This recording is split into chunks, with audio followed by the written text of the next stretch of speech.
Shalom Ubracha, nous poursuivons avec la 8e Mishnah, Mishnah Chet. La Mishnah nous enseigne que bien qu'on doit attacher le lulav, c'est-à-dire le lulav avec la harava et le hadas, les trois espèces, en ogdim et lulav et la bemino, divrei Rabbi Yehuda. D'après Rabbi Yehuda, on ne pourra les attacher qu'avec mino, c'est-à-dire un fil, mais qui est de l'espèce du lulav, du hadas ou de la harava. On prendra une feuille du lulav et on attachera les trois minimes. Pourquoi?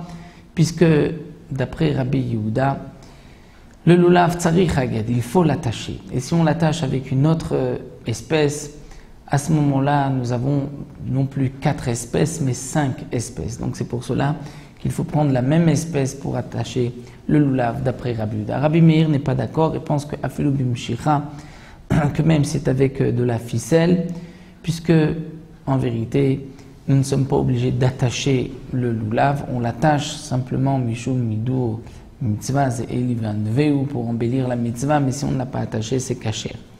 Donc on pourra prendre même une ficelle.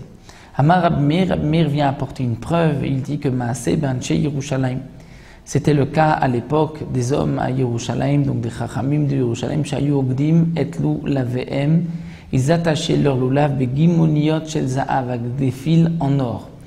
Donc ils attachaient le lulav avec des fils en or. Donc voici que l'or c'est une autre espèce, ce n'est pas l'espèce des arba minim, et pourtant ils pouvaient attacher leur lulav. C'est la preuve qu'on peut attacher avec n'importe quoi. Amroulo.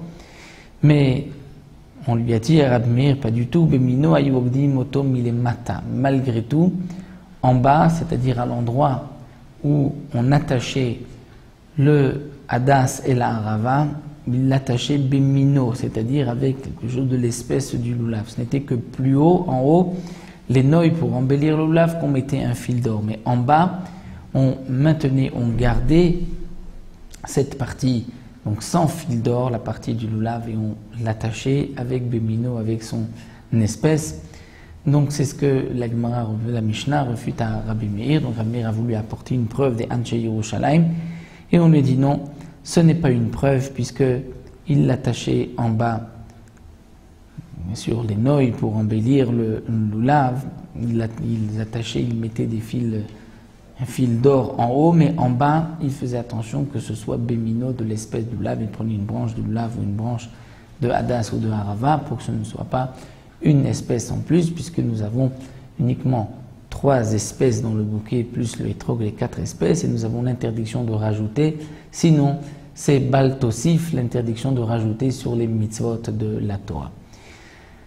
Aussi, donc, les dinim du lulav, hadas, harava et du hétrog, des 4 espèces, et nous verrons dans les mishnayot qui suivent comment va-t-on procéder pour accomplir la mitzvah, pour secouer le lulav au moment du halel. Ça, nous le verrons dans la mishnah qui suit, Be'ezrat Hashem.